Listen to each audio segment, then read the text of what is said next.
ॐ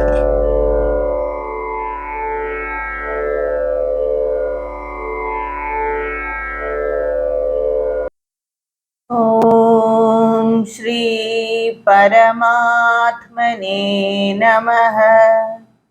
अथ श्रीमद्भगवद्गीता अथ पञ्चमोऽध्यायः।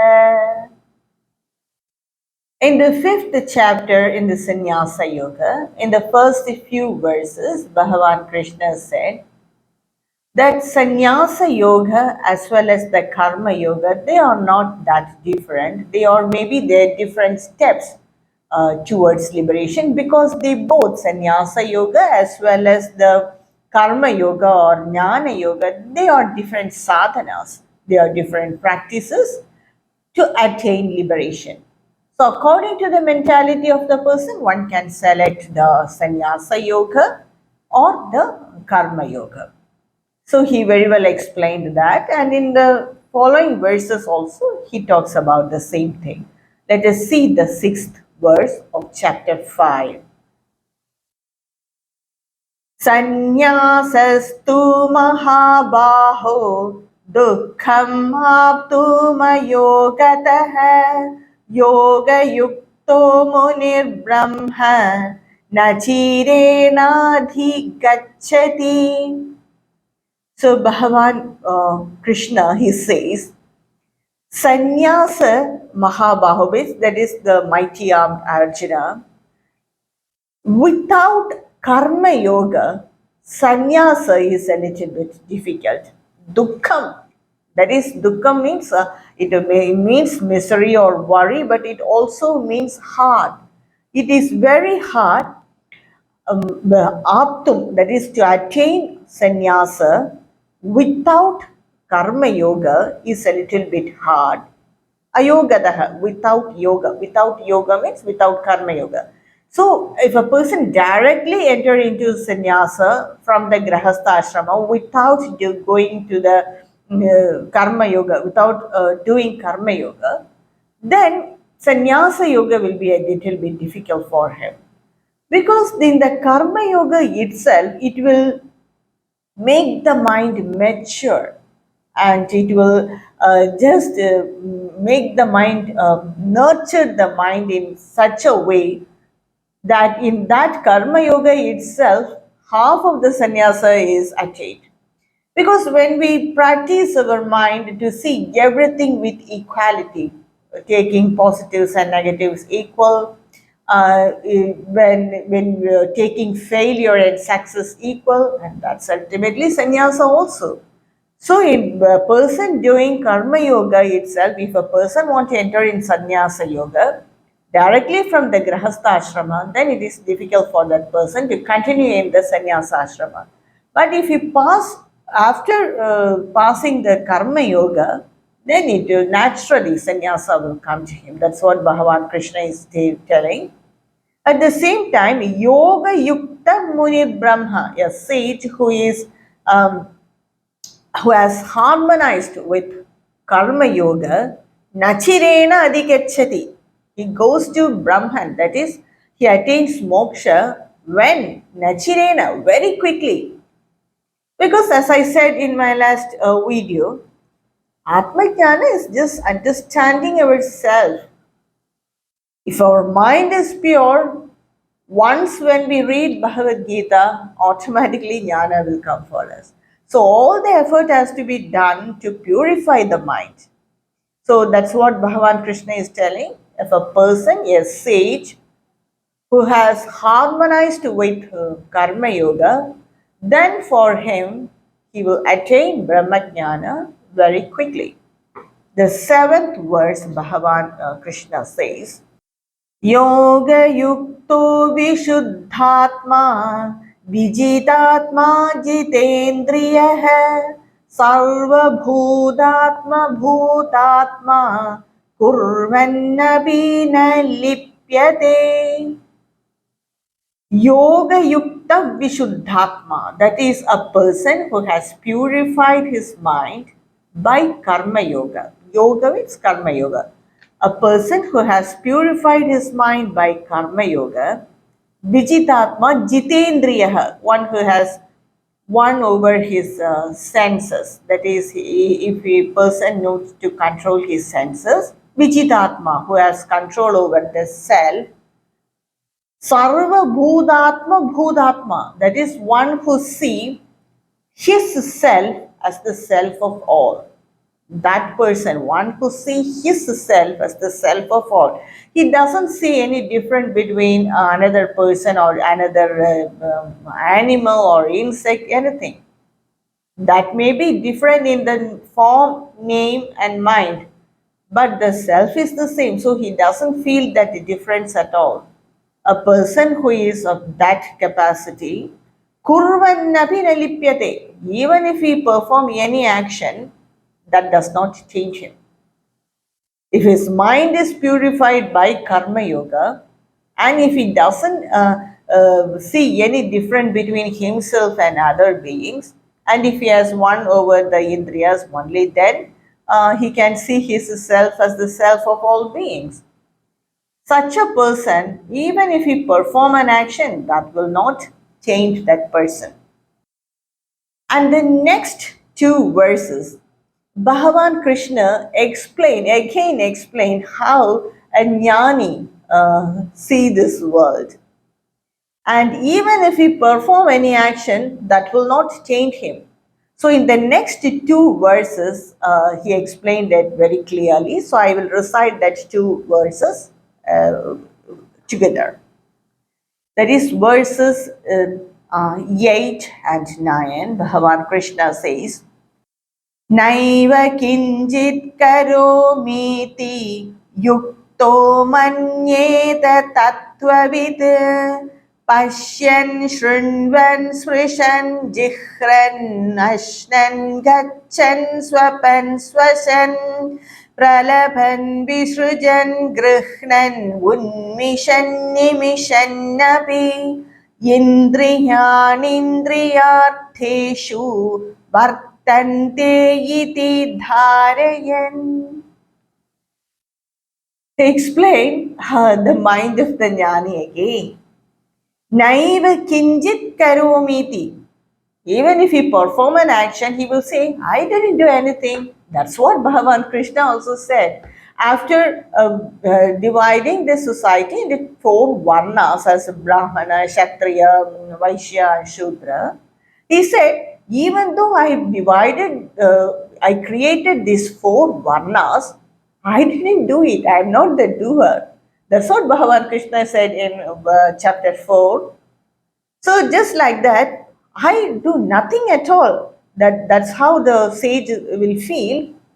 Yukto manyeta tattvavitu, a knower of truth, he will think that, he should think that, Pashyan, seeing, Shrunman, hearing, Sprishan, that is, Sprishan means touching, Jihran, smelling, Ashnan, eating, Gachan, going, Swapan, sleeping, Swasan, breathing, Pralaban, speaking, Visrujan, letting go, that is excreting or the excretory organs, even if it functions, Grihnan, seizing, that is grabbing something, Unmishan, opening the eyes, Nimishan, closing the eyes.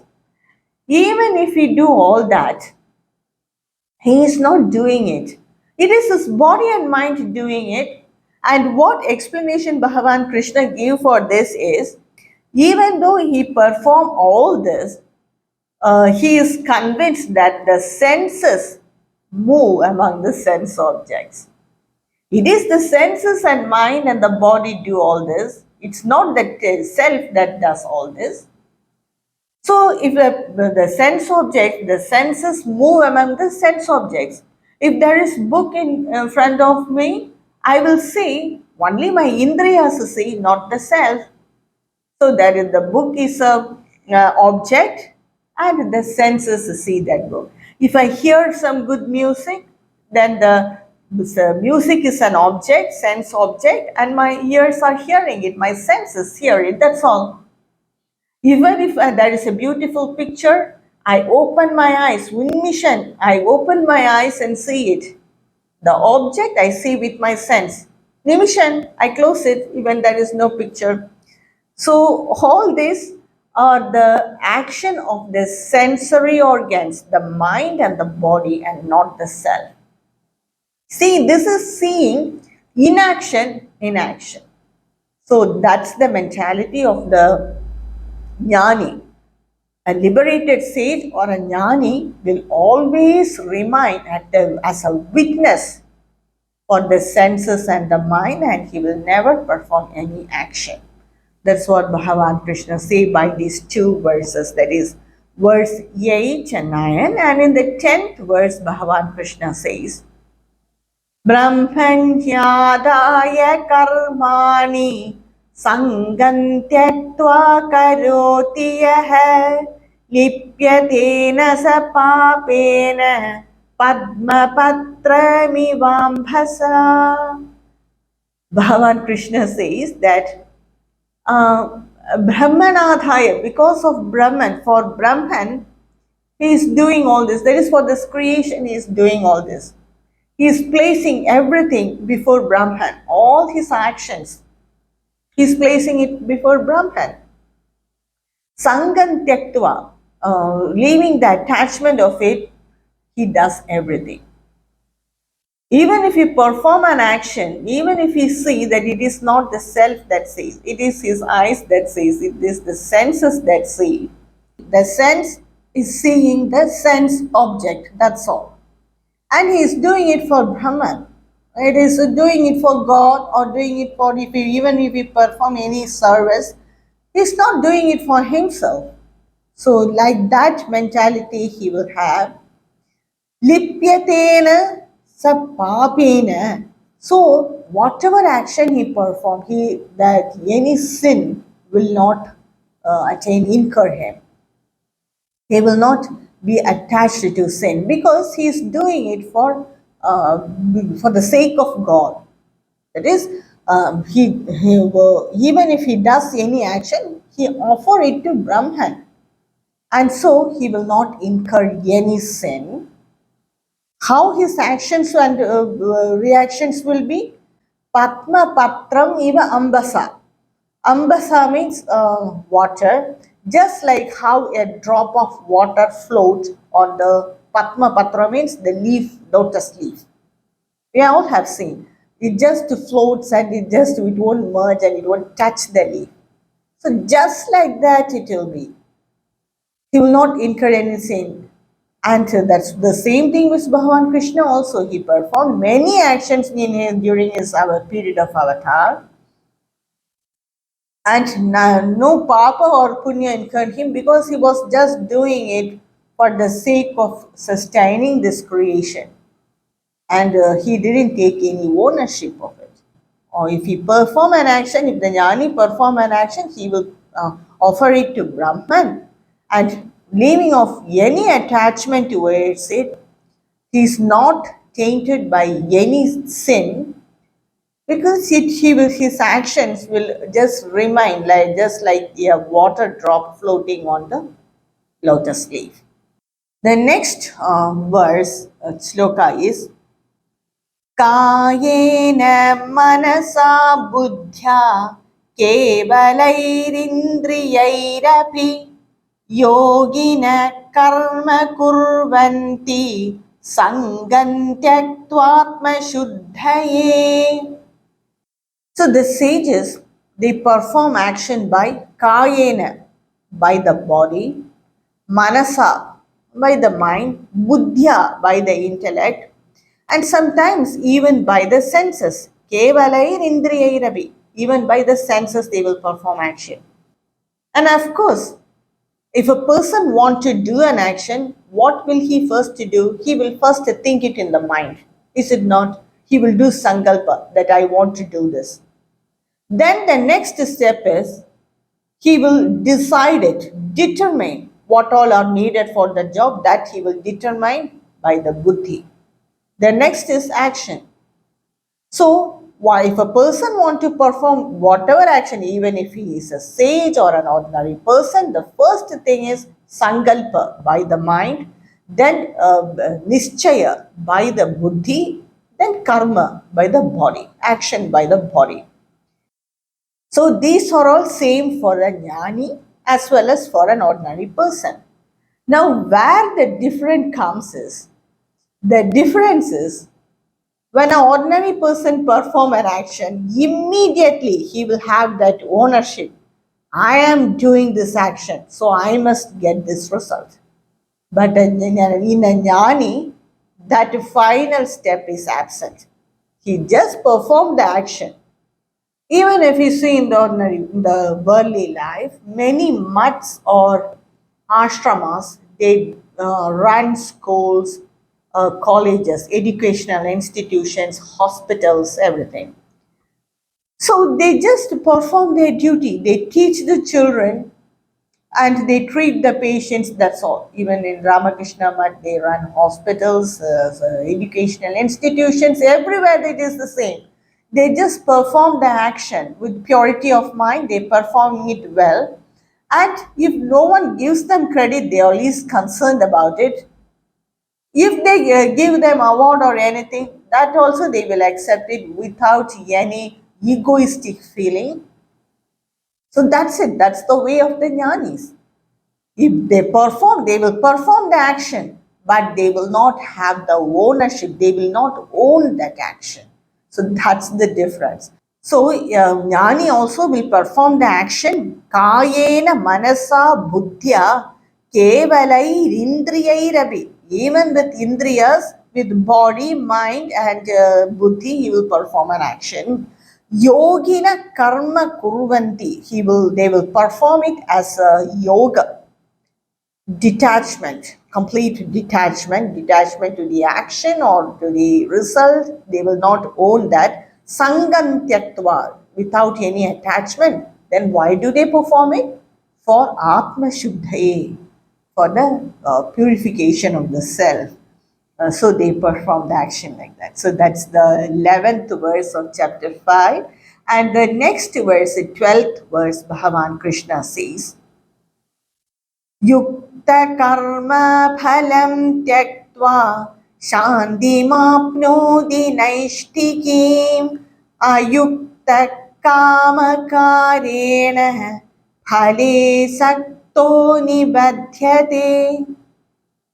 So a jnani, he will perform action without any attachment to the action or to the result. And so what will he attain? Naishtikim. Finally, in the end, what will he attain? Shanti mapnodi, peace of mind. See, all our disturbances in life, all our miseries, all our worries in life are due to the expectation. When we perform any action, automatically we are attached to the action. So this expectation troubles us a lot. And sometimes these expectations become an obstacle also to move further in life. So a jnani will not have any expectation because he is not attached to the action itself. And because of that, he attains peace of mind. Finally, he attains peace of mind. But ayukta kamakarena, a person who performs the action with desires, with expecting the result, then he is bound by that action. That is, if he perform an action, if it is good, he will get good phala. If not, he will that sin or papa, he will attain that. He is bound by that action because with desire he is doing that action. The next shloka is सर्वकर्माणि मनसा सन्न्यस्यास्ते सुखं वशी नवद्वारे पुरे देहि नैव कुर्वन् कारयन्. Navadvare pure dehi. This is the very beautiful explanation of Bhagavad Krishna for the body. Navadvara means the 9 gates. Pura means the city. So the city of 9 gates. What is it? It is the body. The gates are the 9 openings of the body are said as 9 gates, and Pura is the city. Because it is said as the Pura because the Atma resides inside it. So Navadvara means the 9 gates. What are the 9 openings in the body?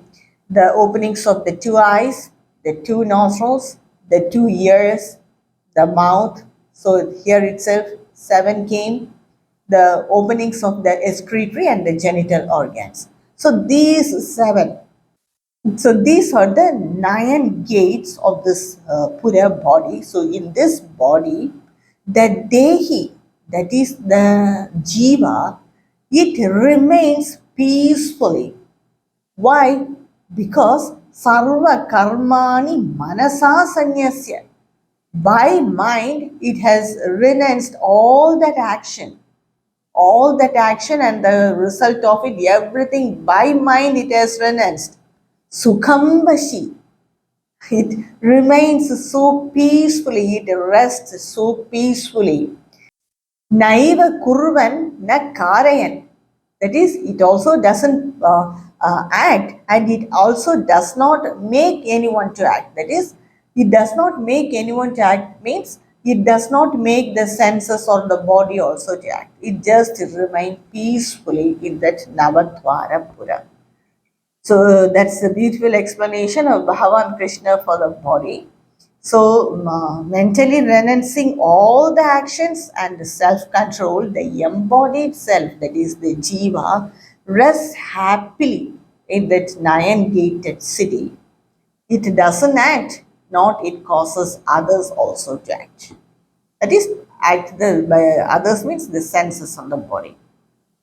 So now or acting, it doesn't act, it doesn't make others also to act. So, what is that action? What are the actions a person performs in a life? The first is the Nitya Karma. He has to perform that. If he doesn't perform it, then he will attain demerit for it. If he perform it, he will not get any merit. Just like cleaning our body, we have to keep our body pure. If we don't do it, then we will attain demerit for it. By doing it, we don't attain any merit. So that is like that. Certain duties we have to take care of the household work. If you are a grahasthashrama or person living in the grahasthashrama, men and women both have certain duties to do in their home. So that is nitya karma. By doing it, no one will get credit for it. But if a person doesn't do it, they will be demerited for it. That's it. Then the naimittika karma, that is karmas or rituals or pujas for certain occasions like housewarming ceremonies. They perform special pujas. Then in Deepali and Navaratri festivals, they do certain pujas. So that is the Naimittika karma. The next is the Kamya karma. Kamya karma means some people they do rituals to attain certain particular result. If a person wants a job, then he perform a certain ritual, he will get that job. If a person wants a progeny, then there are certain rituals in the Vedic rites. So he will perform it. So these are the kamya karmas to attain desires, certain desires. A person performs a certain karmas. They are the kamya karmas. The next is the nishiddha karma. This is very important. One should not do it. If a person does it, then he will incur only sin. For example, some people they spoil their mind and brain by taking alcohol. That is a nishiddha karma. So, like this, there are some telling lies. So, all these purposefully telling lies. Sometimes we happen to say, but purposefully telling lie to make the life of other person to suffer. All these should be definitely, they are the Nishiddha karmas. So that type of karmas one should avoid. And Prayachitta karmas, this is to neutralize the sin that following us from the Purva Janma or from this Janma itself. So they are the Prayachitta karmas. So these are the 5 type of karmas a person perform by the body and the mind and the sense organs. But the self is detached from all it. The self doesn't do any action. Whether it is Nitya karma or Prayachitta karma or Nishiddha karma, the self doesn't do anything. It's only the senses, the mind and the body performs all these actions. So that's the action.